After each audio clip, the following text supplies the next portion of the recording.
Welcome to this episode of Care Anywhere. Documentary films are having their moment in the sun right now. Streaming platforms are pumping out documentary projects every week, and worldwide viewers are hooked on them. A great many of them show humanity at its very worst, but an elite few are pointing viewers toward the bigger picture. Human stories filled with bravery, sacrifice, hard work, and inspiration that the world really needs to see today. In this episode, I'm talking to documentary filmmakers Carolyn Jones and Lisa Frank, best known for their highly acclaimed documentaries of nurses and powerful patient stories. Films like American Nurse and American Delivery have been seen on PBS and at film festivals across the country.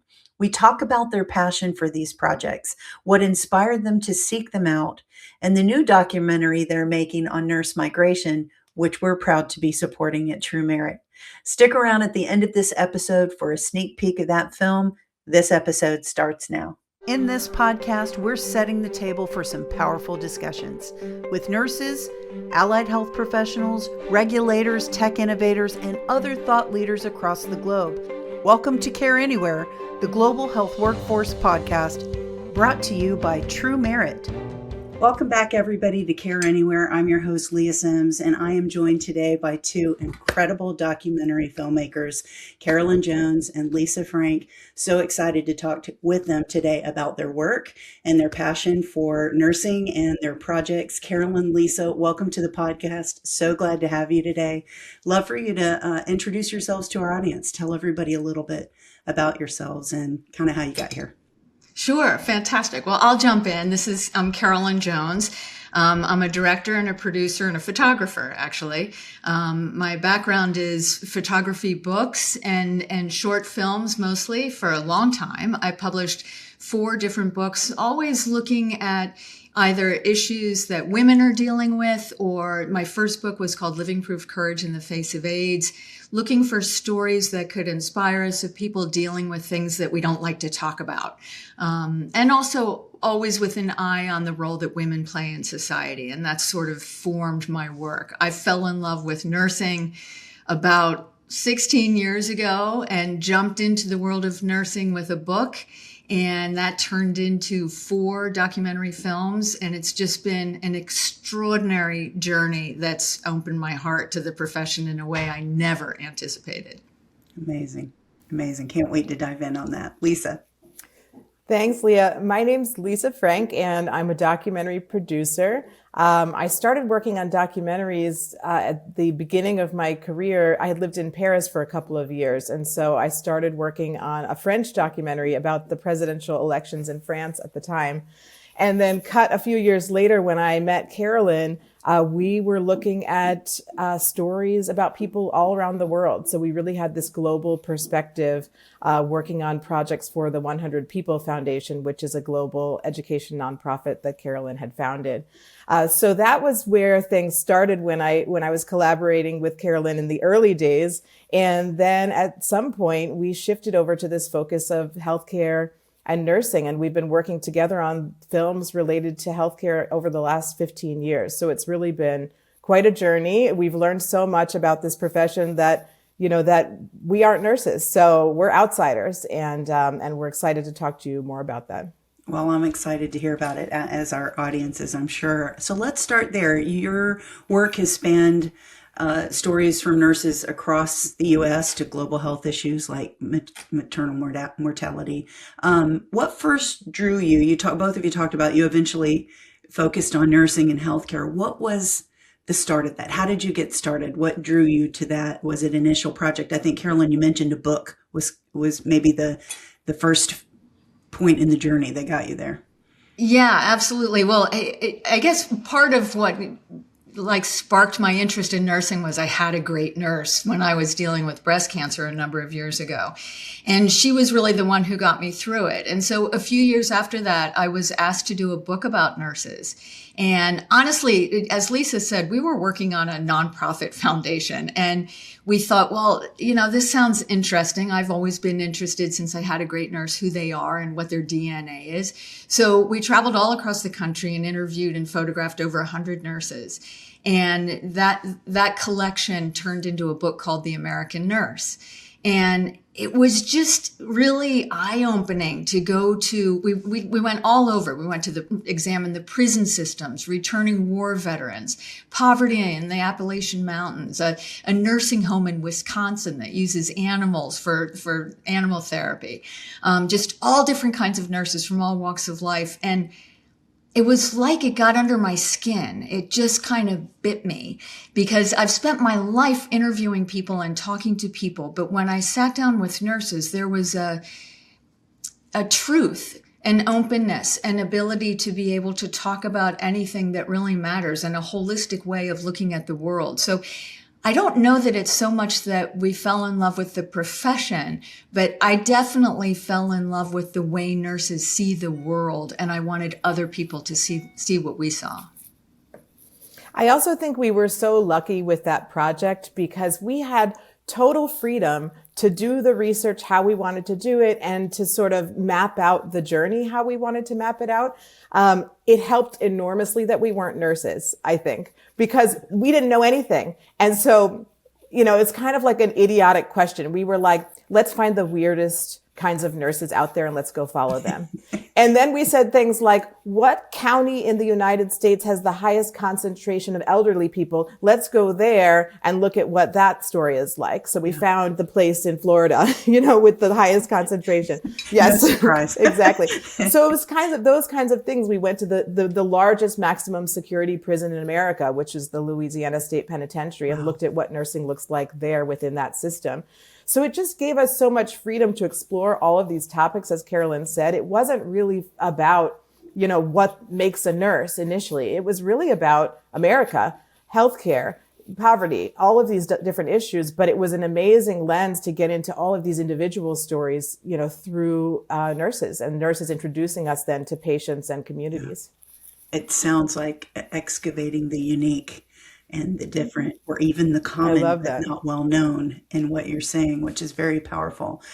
Carolyn, any thoughts on that, the kind of stories that you were capturing? Well, I love that you said excavating the unique. It was our own curiosity that was driving us, and I think Lisa put it so well. We didn't know what we were going to find. And each layer of it just got more and more interesting.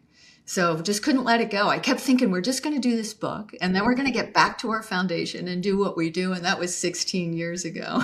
So that book turned into a film project called The American Nurse. Can you talk a little bit about that? And then you have another one in case of emergency where you went even deeper than that. Maybe talk through some of those projects and, where they took you as filmmakers. Well, I think, kind of in a nutshell, when we did the American Nurse book, there were 5 nurses that really jumped out at us that we felt would be really productive to go deeper and to tell their stories. So we went back to our sponsor at the time and asked if they would support a film project to do that. And so that was really the beginning of so much of our journey. But one of the things that happened along the way was as I was interviewing people, I talked to them a lot about the end of life. And as I talked to nurses, they talked about how we're not dying very well in this country. So the film that we did right after the American Nurse film, where we had focused on 5 nurses from the book, was a film called Defining Hope. And that remains, I don't know, that's got like a big spot in my heart, this book. This film, I really wanted to make it. It was very difficult to make, but we found 8 patients who were dealing with life-threatening illnesses, and we followed them as they made choices and they made decisions about what mattered in their life and how they wanted to spend the rest of their lives. So that film was really, really powerful. Don't you think, Lisa? Oh, absolutely. I mean, it was, as Carolyn said, that was really hard to make. It was hard to convince people in the beginning why we wanted to do that. Frankly, it was hard. Carolyn had to convince me also why that was such an important topic. because we had met all these hospice nurses as part of the book for American Nurse. And it seemed like a different breed of nursing in a way. They were like, if that patient wants that chocolate cake, you give them that chocolate cake. It was just a whole different, approach to nursing, and we loved it. And so I agreed, sort of reluctantly to go along with Carolyn's vision for this. And she really did have this vision that we aren't talking about end of life issues. We aren't talking about dying. And with that film, it gave us an opportunity with audiences to say, let's take some action here. Let's watch this film, whatever story touches you. Now let's go figure out a post form, have these conversations with your loved ones about what they would want at the end of their life, and make it fun if you want to, make it serious if you want to, but just do something with this film that furthers, so that the wishes of your loved ones. And we really believe that so strongly, that we should be having these conversations. And we felt really fortunate that the film jump-started conversations for a lot of people. Documentaries really have the power to hold up a mirror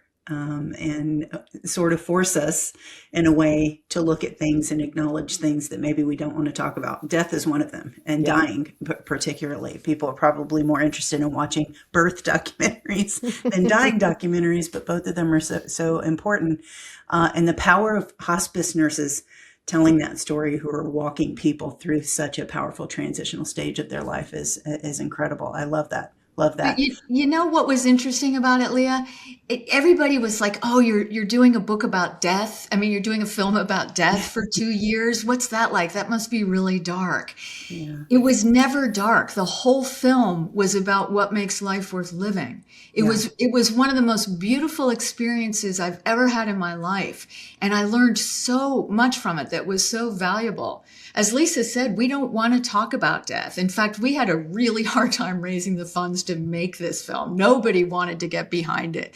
And especially because I originally wanted to call it Dying in America, which was so wildly unpopular with everyone that I really fought hard for it, because that was what it was about.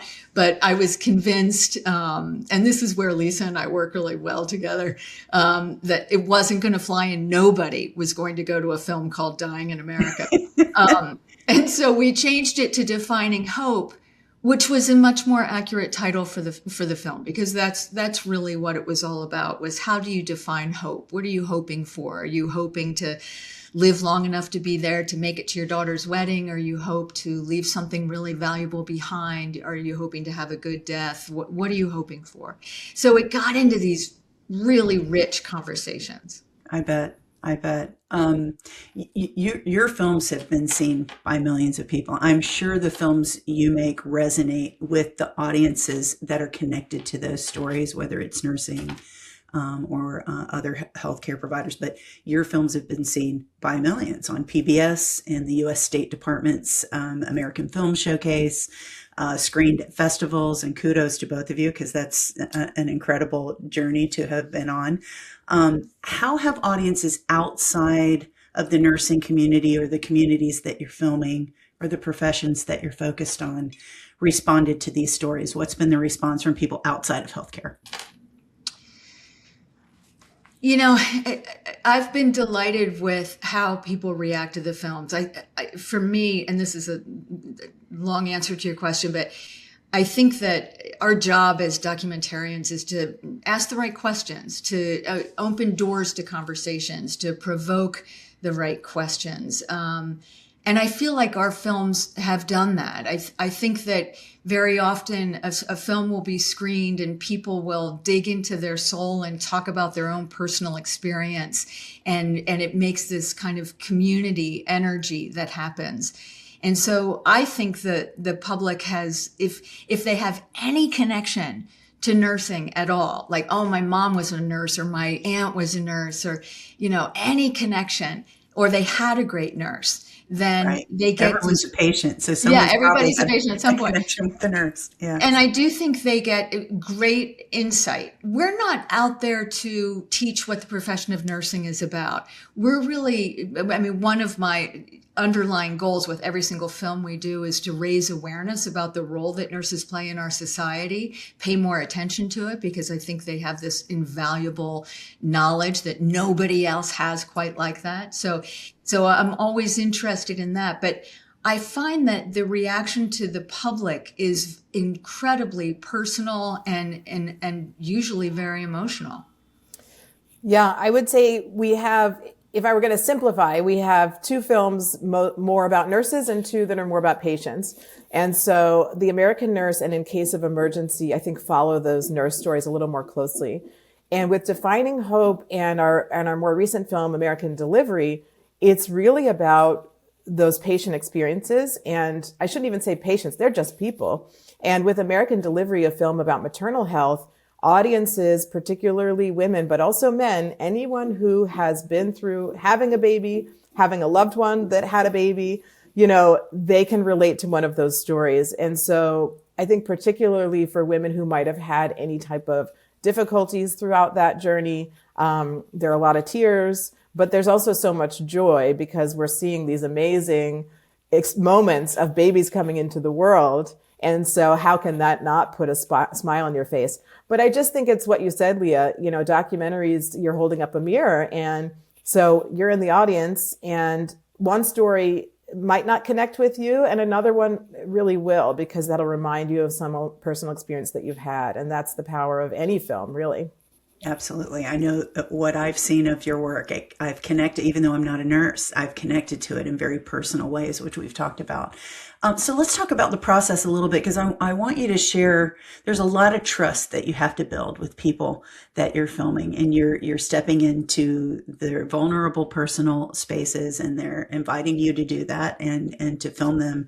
So they're not just sitting down in front of an interview microphone. You're following them around. You're filming their lives. You're filming the people in their lives that are a part of their story. What is the process for doing this? If people aren't familiar with how a documentary is made, and then what part of that process is in building trust with the person who's the subject of your story? Carolyn or Lisa, whoever wants to take that one. It's all about trust. It really is. I think that at this point for us as a team, it's evident that we're looking to shine a light on the very best in people. All the way back to the foundation that we've referred to a couple of times. That foundation was designed to nominate people that you admire in your community all around the world. I've been really focused on telling inspirational stories for a long time, not in a Pollyanna way, not that I don't want to look at the dark side, but just I feel as though there's so much kind of media about the dark side of humanity and who we are that I've always, and this is a personal thing, I surround myself in my life with people that inspire me and I aspire to be more like. I like to be around that. So I think when you go into a project knowing that the people who are going to talk to you are looking for the best in humanity, that's a little bit comforting, and you don't have to look very deep into our work to understand that. But I got to be honest that, I started off as a photographer and doing portraits. It's very much the same thing. You sit down with someone and you want to get as much of their soul as you can into that photograph. So you try to, talk to them and make them really comfortable so that you can put them on the set and take a photo. So it began there, but I learned so much from nurses. I learned so much from watching nurses put their stuff aside and sit down next to a patient and just be present and be respectful and to give the person dignity. And, I've been watching that for 16 years. So hopefully some osmosis has brought that into my work. And I think that I channel that and it helps me interview people better, to make them feel comfortable and know that I'm really hearing them. Can I say that the world needs more of that right now? I think there's been an uptick in interest in documentaries. Certainly we're seeing a ton of them on Netflix. I would point to Netflix as a place where people are now consuming documentaries in a space that they wouldn't have before.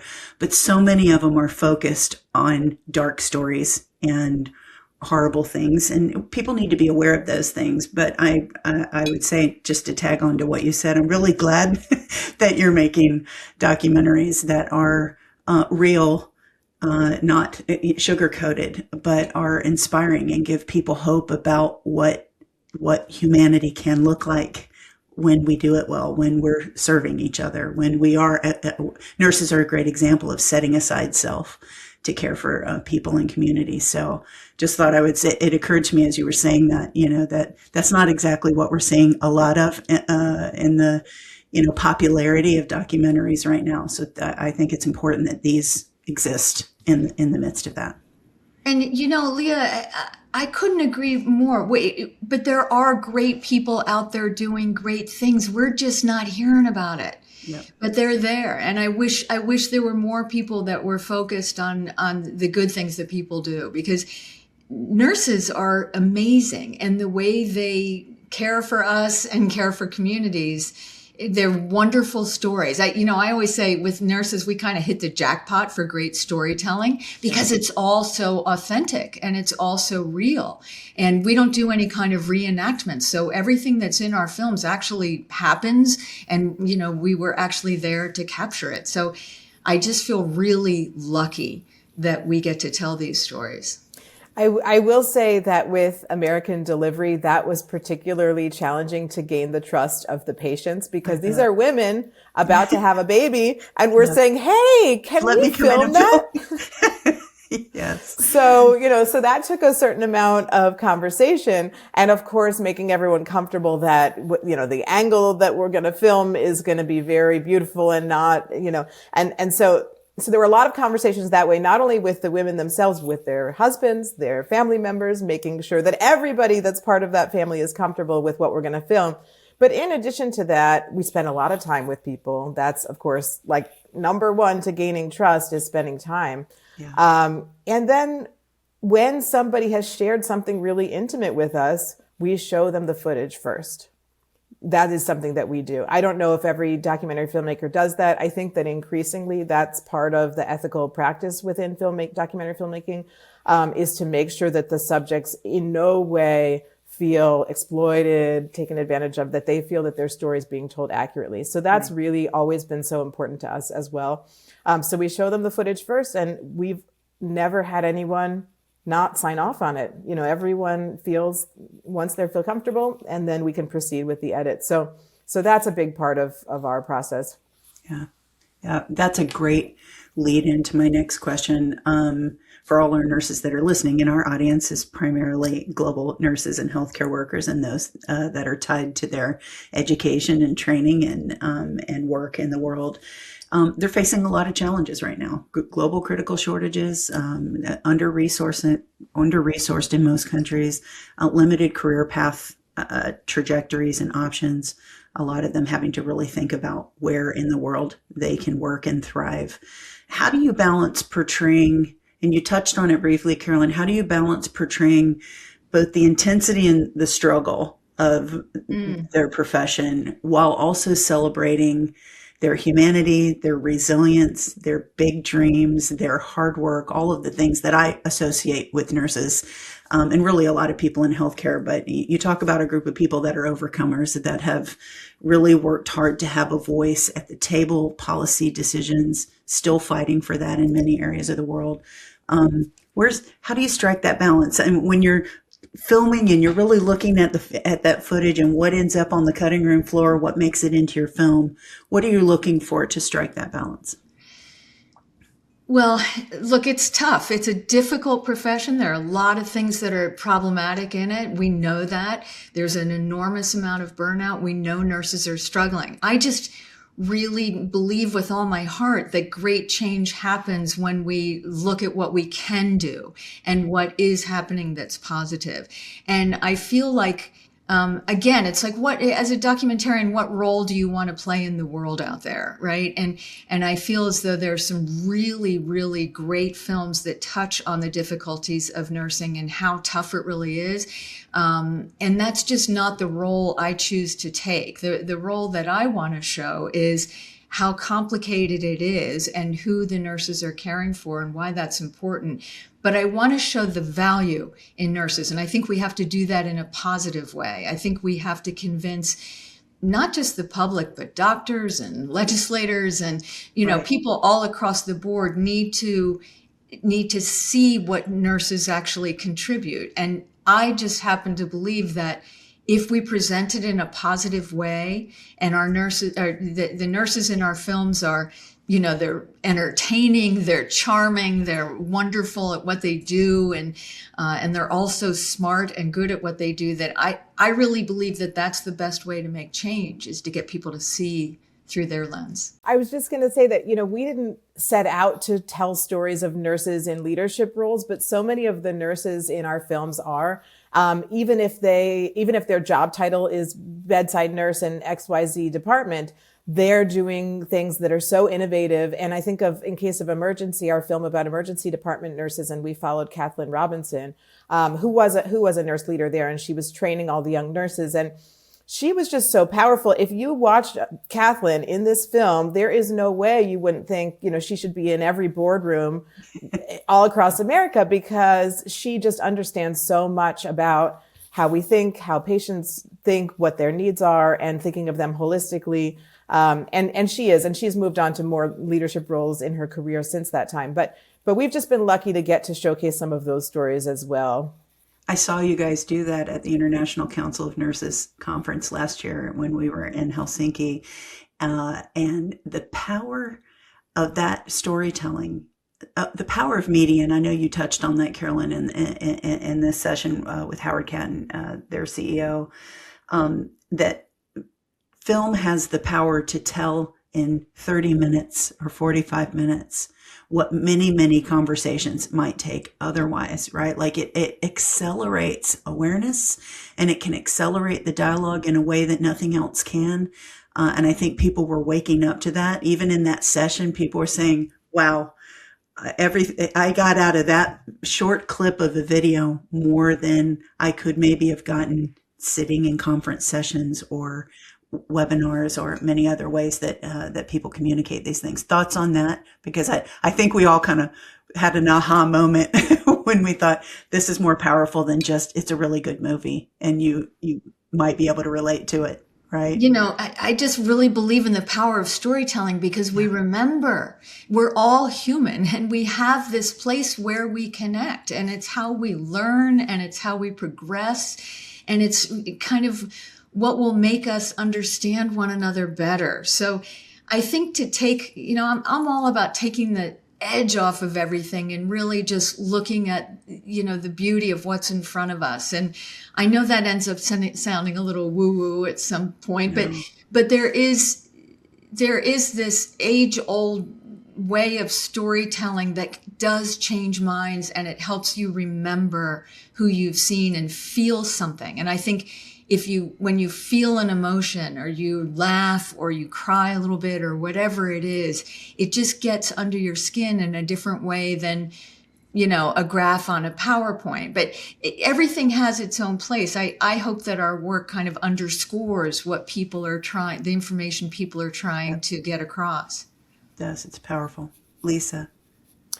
Yeah, I was thinking that too. There's a lot of statistics around storytelling and memory. And as Carolyn said, information is transmitted in a better way through a story because you have empathy for that person. And so you're able to relate to that story and remember it. And so I think at conferences in particular, there are a lot of PowerPoints. And so anytime somebody can connect with the audience with a personal story, it's why, I love listening to Carolyn talk also as a public speaker, because she tells all these stories of what she's experienced with the nurses, what she's learned from them, or her own experience. And I think audiences can really relate to that better than maybe some bullet points Absolutely. on a PowerPoint. It's really the difference between information and transformation. I think it has that power. There's a whole extra level of power in it. You did mention, Carolyn, the awareness that these kinds of films raise with policymakers and regulators and decision makers in these spaces. Can you share an example of how you've seen that, or feedback that you've gotten that these films have sparked discussions even within a healthcare system at an employer level? Doesn't necessarily have to be government, but with people who are making decisions in these spaces. Have you seen that as an outcome? Sure. And I'm going to let Lisa take this because she has a better list in her head of some of the effects that we've had. But the thing I'm really focused on right now is the screenings of American Delivery, the film about maternal mortality, because you've got communities coming together and sort of selecting a section of the film that reflects what they've got going on within their own community, showing the film, and then bringing together panel members sitting up at the end of the film to talk about whatever it is, whether it's having midwives in the community or having doulas that are available or just having a birth plan that you can think of. So I think I'll let Lisa talk about the specifics, but I've been really thrilled with the amount of conversation and screenings that have happened with American Delivery on a local community level. Yeah, I mean, we don't get to take credit for any specific piece of landmark legislation, not yet anyway. But I think that the main thing is we want organizations and individuals and institutions to use the films or pieces from the films to help advance whatever the conversation is that they're having. I think Defining Hope was the first time where we really felt that in a strong way, because we partnered with HPNA, the Hospice and Palliative Nurses Association, and they did host a congressional screening, which was a bipartisan event, which we were thrilled about. And a lot of what their goals at the time had to do with advancing hospice nursing, home health hospice, and Medicare coverage for those services. So that's one example. I think ANA, the American Nurses Association, also has a lot of goals that are related, that the film can be used for. So related to scope of practice, and also preventing burnout. I mean, we need to train and educate many more people to go into the nursing profession. And so to do so, they use our films to say, let's see, maybe this will inspire somebody, a student, a young person, to think about nursing as a career or to think about a different type of nursing that they maybe weren't aware of. So I think that is used, the films are used for that a lot as well. It's one thing to go to the Hill and say, let me tell you a story. And it's another thing to go to the Hill and say, let me show you a story. Absolutely. Super powerful. Yeah. Yeah, I do think the Emergency Nurses Association used it to try to right. So in case of violence towards nurses. Yeah. So ENA was working on violence prevention, and in case of emergency, that was such a big issue. But of course, we didn't get to film a patient being violent towards a nurse. And thank God we didn't see that in the course of our filming. But we did hear about it a lot from all of those nurses working in emergency departments. So that was a really big issue. But again, I think scope of practice has been a huge one. And being able to showcase the best of what these nurses are doing, I think helps with that message. Well, especially now with critical shortage, everywhere, but especially in the U.S., which leads to burnout and has a lot of impact on career resilience and some of those things. So the timing couldn't be more perfect for stories like these and these being positioned in those conversations for sure. So we're certainly looking ahead. We're excited to be working with you guys at Your Merit on the development of a new documentary around international nurse migration and international career journeys for nurses, and what the global movement of nurses looks like, what is involved in making those decisions and pursuing career opportunity. We'd love for you to tell our audience a little bit about that project and, what your goals are there, what you've captured so far, what's inspired you in that project. So love for the audience to hear some of that. Great. Well, we are super excited about this film. Filmmaking like this is such a journey. We go into a project like this, global nursing. I mean, how do you even tackle that piece of business? We don't know what we're going to find out, what we're going to learn. And that's the beauty of documentaries, in my opinion, is how things kind of unfold and, you learn something and you change your course a little bit.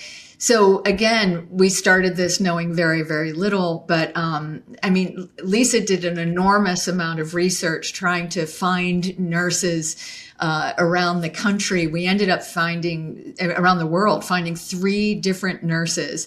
So Gifty Botang, who we found through you, Lea, thank you very much. Gifty is, oh my gosh, Gifty is an incredible nurse from Ghana. We'll get into that later. But then we also wanted to meet a nurse who was from the Philippines, since we have so many nurses from the Philippines.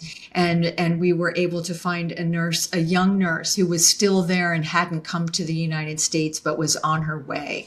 So her name is Isabel, and that was a wonderful journey to get to follow her here. And then the third nurse that we finished with, the last nurse that we filmed, is a nurse named Sini Prakash. And Sini is from the southern part of India, and her story was just so unique. She worked in India as a nurse for 10 years before she came to the United States. And with all of these nurses, they're all here in the US now, but we went to all of their homes and met their families and sat and had dinner with their families and talked about their childhoods and talked about the journey to get here, and saw the hospital systems, particularly in Ghana, that they came from, what was going on there. So it was completely eye-opening and enlightening, because the concept of migrating nurses is so fraught, really. It's got so many different sides to it. And there's an ethical side to it that we weren't even aware of when we first started this project, not to the extent that we are now. So it was a lot to unpack. And I think as we got into it, we realized again that just presenting the three stories as truthfully as we can with the challenges that they found will open doors to conversations about what is good practice and what's not good practice. But we wanted you to just meet these nurses, figure out why they wanted to come to the United States, and fall in love with them. And we kind of fall in love a little bit with everybody that we film, but I gotta say, I don't always get to go to people's homes and meet their families. And this was just an extraordinary journey. And I feel so strongly about these three nurses. And in such unique parts of the world, to see their lives, their families, to see the common connection and the differences was powerful. I just got to see, as you guys know, the first version of that last weekend, and I cried through the whole thing. It's so powerful. My heart felt so full watching it because it was so beautiful. The film is gorgeous. The locations are beautiful, all of those things, but it was the storytelling that's so compelling and powerful. Lea, part of it too was our country is really complicated right now, and we're so divided, and there's so much that's ugly going on. And I was a little bit baffled when we started this. What's it going to be like to hear people say they really want to come to the United States? Do they know how complicated it is here? Do they know what's going on with migration and how people react? And so that was, two things happened for me personally from that. One was that it reminded me what we have here. And that's a really good thing to do right now, is to be reminded that there are freedoms that we have that are really worth fighting for, and that and that's put a fire in my belly that, has been relit for sure because of that. But also this idea of people wanting to, why they come here and what they want to do here and how it helps the whole world, how it has global impact is so powerful. Howard Catton said my favorite thing when he said, healthcare is not defined by the lines on a map. Global health is a very real thing. This world is very fluid that we live in. We are all here. Forgive me for this, but Gifty talks about Ubuntu, which is an African, and I'll forgive me if I don't quite get this right, but it means I am because we are. And it's the notion that we are all connected and that we need to care for one another. And all three of these nurses embody that concept. And that's what I learned going to these countries and being with people that so desperately want to come here because it is still a land of opportunity. And the thing that I loved about the project and felt like a big responsibility is that for an American audience, we have never heard this story before. we don't know about all of these nurses coming from other parts of the world. And we don't really understand that our healthcare system doesn't function without them. So everyone who's ever had a loved one in the hospital might know, oh, we had nurses who had an accent, or I remember that we had some nurses from the Philippines or from another part of the world. But what does that mean? And what was that journey like for that person to get here? And all of the things that they may have sacrificed and all of the things they may have gained. But that sort of push-pull, I think, is felt through the three stories. I think you get a sense for each of these women, you know, what that journey entailed and how it helped their families and how it may have been hard for their families as well. So I do think in some ways it will be a film that's relatable to a lot of people because they're these personal, heartfelt stories, and I hope that they are. But I also hope it just opens the eyes of Americans to say, wow, this is how our healthcare system functions. And I didn't know that. And we were lucky to have an interview with Howard Catton, the CEO of ICN, who kind of sets up some of those issues for us in the film. He does a great job. Yeah, so I think that was a good piece Yeah. of the story too. He's always so eloquent, but his words in this film in particular, I think, are just, you couldn't have asked for a better narrative to go along with your story, I think. You know, when I watched it, I certainly did have many thoughts of, you know, right now where we are with immigration, I don't care what someone's opinions are on that. Everyone should see this film. Everyone needs to understand the humanity behind this public narrative, because there's a whole lot of people talking about it and very few people who really understand what it is and what it looks like and what the human face of it actually looks like. So I'm excited that, you know, we obviously for nursing and what it would do for that, and for people to understand, as you said, how reliant our healthcare systems are on these nurses that come into the country. I mean, not only to come work here, but many of them come learn here. This is where they're getting their advanced degrees because they're not available to them or accessible to them in their home countries. And so it powerfully tells those stories. But I also think just the bigger dialogue that's happening right now, I think this is perfectly timed for sure. It is an extraordinary time, and I think we tend to put, you know, we hear these stories about immigration in the country right now, and so there's this kind of negative pall over it all, right? Anybody coming here, you know, and there's, unless we break through and show who's really coming here and show these good stories, people won't understand. So I hope it has that effect. You know, some of the things that I think about the profession of nursing having to combat, you know, the gender inequality and capitalism that goes awry. You know, these are huge topics that are so difficult to fight. And sometimes I think the battle for nurses to be seen and heard and taken as seriously as they should be are those battles indeed. And we have to face them. And I think the immigration part is part of that story. Yeah. Well, you guys have captured it beautifully. I'm so excited for people to see it. What's the roadmap for that? When will people be able to see that film, do you think? Hopefully sooner than later, but I think that the next part of the process is we're going to finish the film and we will be submitting it to film festivals. And so hopefully we'll have opportunities for people to see the film in different parts of the US. And after that, we'll work on distribution. You know, hopefully we'll follow a similar path that we followed with some of our other films. We have a great distributor called Kino Lorber, and they put it out on all the channels, Amazon, iTunes, and all that kind of stuff. And maybe PBS as well. We think this film would be a great fit. So we'll see, and we'll keep everyone updated once there's an opportunity to show you something. Definitely. Well, thank you so much for sitting down with me today and with our audience and sharing what you do, and not just what you do, but the heart for what you do and why you do it, because that's so important.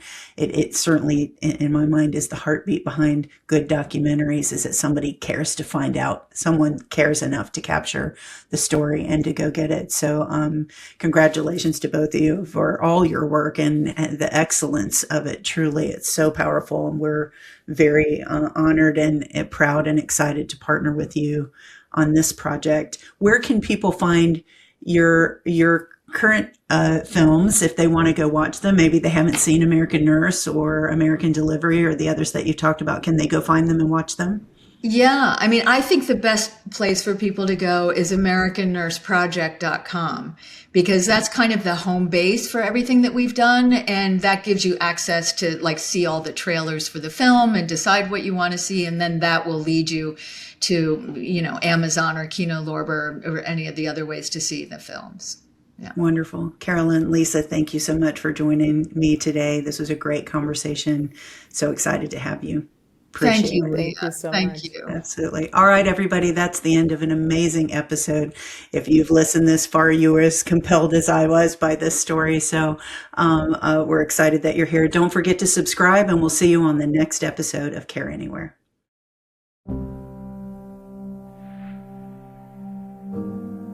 Imagine a world without nurses. Our hospitals, our clinics, they'd just be empty buildings. There's not an area of healthcare where there isn't a nurse involved. Not just hospitals, but it's communities, it's research, it's education, it's the military. Nurses make up about 60% of our global healthcare systems. And what those nurses are doing is not just providing care when you're sick, but they're providing advice and help to prevent you getting sick. If you are sick, to manage a condition so you live the maximum possible life. If you're at the end of life, to have a good death. You look right along the spectrum of life, all the aspects where you're going to have care, you'll find a nurse. Nurses are the backbone of our health systems.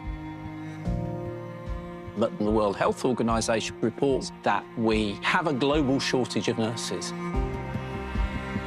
When the demands on health systems become overwhelming, when they become incredibly urgent, how do high-income countries address that? They look overseas. They recruit internationally. I wanted to explore being an ICU nurse in the United States because it's very limited here in the Philippines, especially with the technology we have, the ventilators and the patient monitors that we have. I wanted to be able to give more to my patients without constraints. I don't know anybody in Jersey. I'm really going there alone. All the what-ifs are in my mind right now. What if I'm only a good ICU nurse in the Philippines? That's what scares me the most.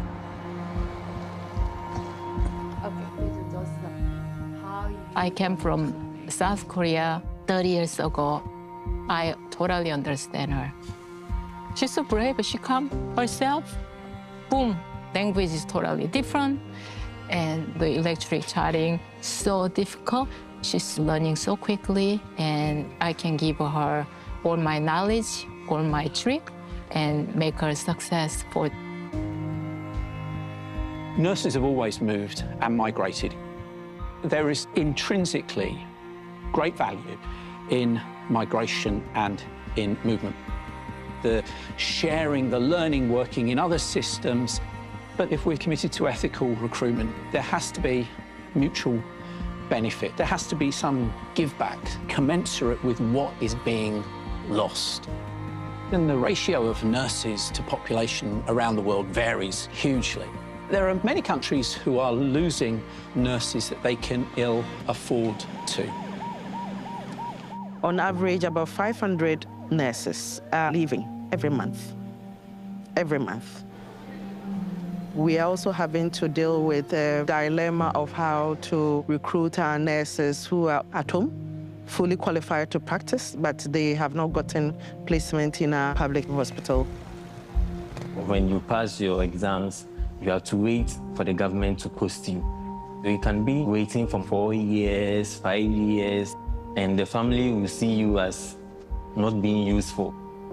You become a burden on them. If there is an opportunity, an opportunity comes and I have to grab it, I need to grab it, then go find greener pastures. I dedicate a lot of time in this place just because I love what I do. My help is really needed. That's basically why I'm still here. When the opportunity comes and I think I have someone to replace me here, I will take the opportunity. We are just losing the best of our professionals. I am on a mission to invest in the nurses here, to stay here in Ghana. We can stay in our country and make it better. It starts from us. Just like the saying, little drop of water make a mighty ocean. It's all our goal to make sure the care that somebody's getting in the US is the same care that somebody's getting here in Ghana. We think about health in terms of our village, our town, our community, or our country.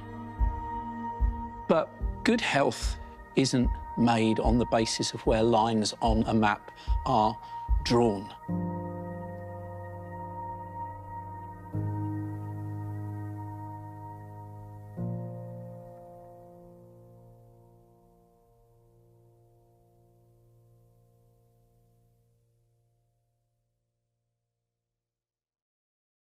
That's it for this episode of Care Anywhere. Thanks for joining us. We hope you'll tune in for future episodes where we will continue these powerful discussions about our global health workforce. If you missed any episodes, you can find them at truemerit.org/podcast or by subscribing to our channel on your favorite podcast platform. Just look for our podcast logo or search for Care Anywhere to find us. Thanks again, and we'll see you next time.